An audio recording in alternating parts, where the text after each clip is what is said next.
Hey, this is Rue, and today I wanted to do a quick boss guide for Toy Shire on the hard difficulty. On my first playthrough, I had a lot of trouble with two of these bosses until I understood I had to set up for them in a specific way. Once you do that, all four of these fights are pretty easy. All footage is taken from a hard difficulty run. Let's get into it. First up, Memphis-X. This is the first boss you'll run into, and he appears at the end of the first room, Kevin's bedroom. He has a couple special attacks. First, he can hook one of your soldiers at a distance and feed it into the bin on his back. Second, he has a melee AoE attack that can take out large groups of soldiers if they're clumped up. I found the best approach to Memphis-X is a mix of both buildings and units. If you only build towers, Memphis-X moves surprisingly fast towards your base and it's hard to get enough damage down before he gets there. If you only build units, you're vulnerable to AoE attacks unless you spread your troops out well. This is the setup I went with. I built cannon towers on all the spots except for the forwardmost one because that one barely gets any time to shoot at the boss. Make sure you sprinkle in plenty of snipers to deal with air units even on the first wave. You can see how dealing with units slows Memphis-X down. He can move quickly, but his special attack animations are quite slow. Spread your snipers out a little better than I did. In this case it didn't matter and we were able to take him down. Overall, Memphis-X isn't too hard to deal with if you make a mix of buildings and units. Oh, come on! Let's begin. Nope, that's enough. Next up we have Octobull, the boss for the bathroom area. This one really gave me trouble on my first playthrough. Octobull has a couple special attacks and starts with a special tentacle only phase. The important thing to keep in mind during both his stages is to get your soldiers out of the water and onto the platforms.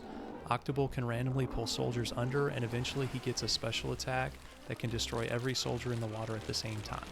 If you're not ready for it, this attack can be an immediate level ender. Buildings aren't that useful against him because he can wrap his tentacles around towers and disable them. It's not impossible to win with a buildings only playthrough if you play it right.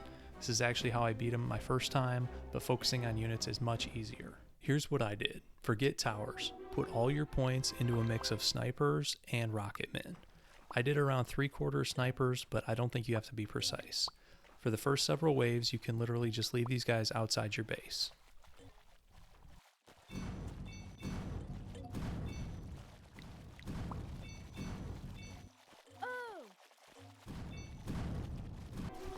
At some point, you'll want to transfer your troops to the floating platforms near your base. I did this at the beginning of the 7th round. I put half my guys on the top platform and half on the bottom. Try to get a mix of rocketmen and snipers on each. When Octobull shows up, it'll be in his first phase, just 2 tentacles. Be patient and let them come to you. Don't try to swim out. When the tentacles come within range, your guys should be able to take them out pretty fast. Throughout this boss fight, as you earn stars, just buy snipers and keep them at your base. They'll want to hop in the water, but don't let them. Make sure you give them a move command back on land. At this point, your guys will be focus firing Octobull and he should be taking a ton of damage. I had enough stars to have a small army of snipers at the base tent, but I didn't even really need them. Once you know to avoid buildings and keep your units out of the water, this actually becomes one of the easier bosses.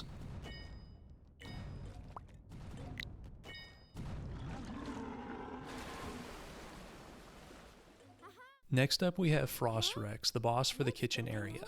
This one is kind of interesting because he has a couple different special attacks and a split health bar. As long as the shaman riding him is alive, Frostrex will periodically regenerate health. The shaman can only be attacked by anti-air units, and he also has a spear attack which will one-shot soldiers or helicopters. Frostrex has a frozen breath AoE attack and can also eat soldiers.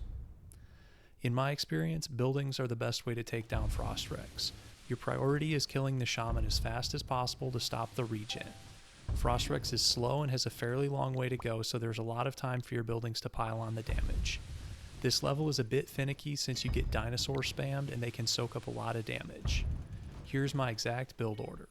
At game start, I built a laser tower, 3 miniguns, and a missile launcher in these positions. Miniguns are really good on this map because of their range.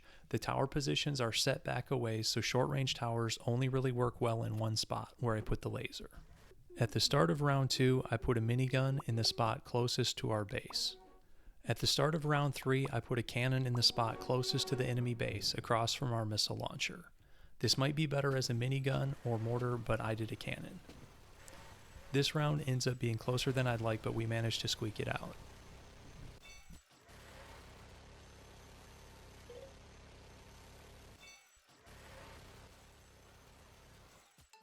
At the start of round 4, I upgrade the laser to level 2. This spot is great because it can shoot at enemies for so long, even for a short range tower like the laser. At the start of round 5, I upgrade the laser again to level 3. At the start of round 6, I upgrade the missile launcher to level 2. Midway through the round, I upgrade the central minigun to level 2 as well. This is the second best spot on the map after the laser turret.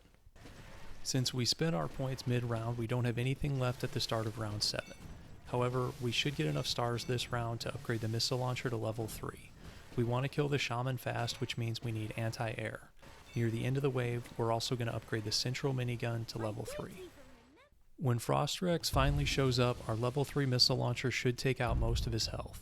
You might set your laser turret to prefer anti-air if you haven't already.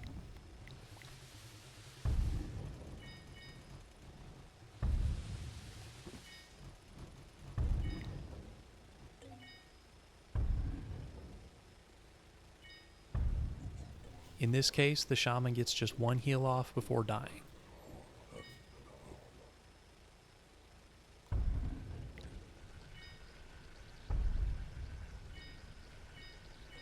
We use the stars from hitting Frostrex to upgrade some more of the central miniguns.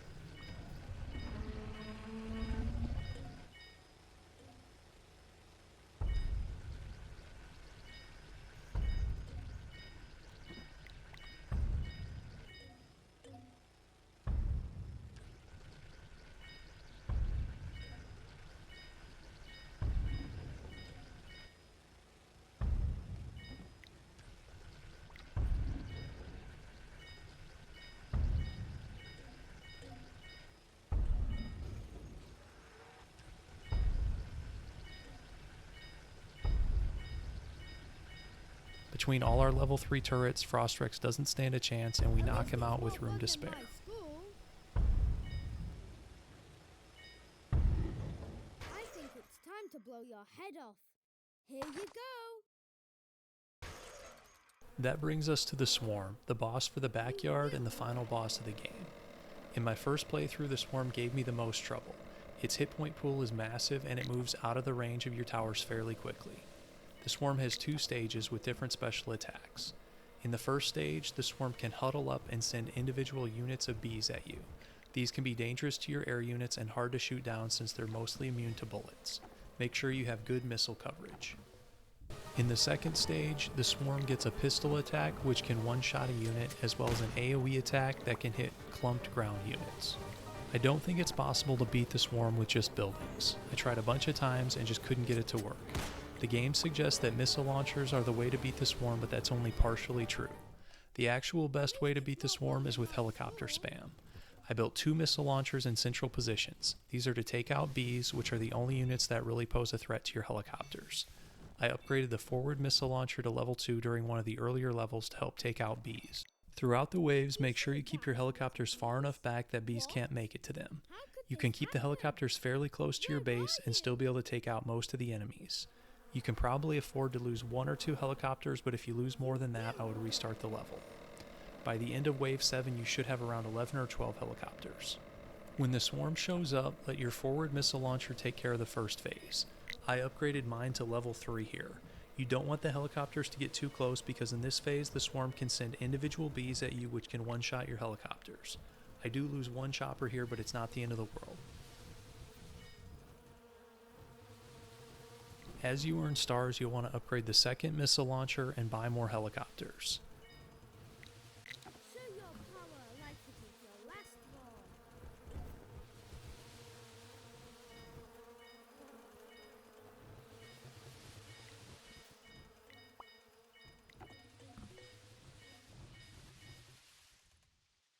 That's enough. It's time to solve this once and for all.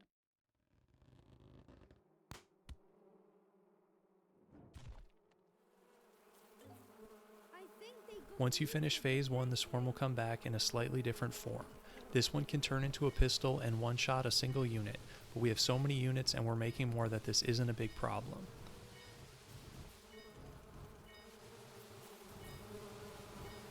I like to change to the attack command so my units will automatically head towards the swarm and I don't have to micro them all. Periodically the bees will attack Kevin. This is a little bit annoying because it blurs the screen and you can't buy troops, but the swarm will still be taking damage while it does this. You should be getting so many stars now that you can start throwing a mix of units in. I did troopers and snipers as well as more helicopters.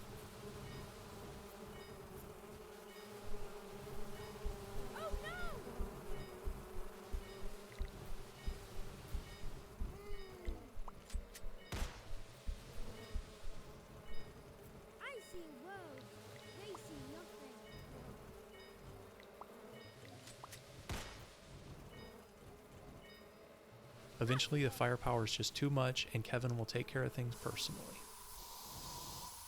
Anyways, that about wraps this one up. If you enjoy this sort of content, feel free to like and subscribe.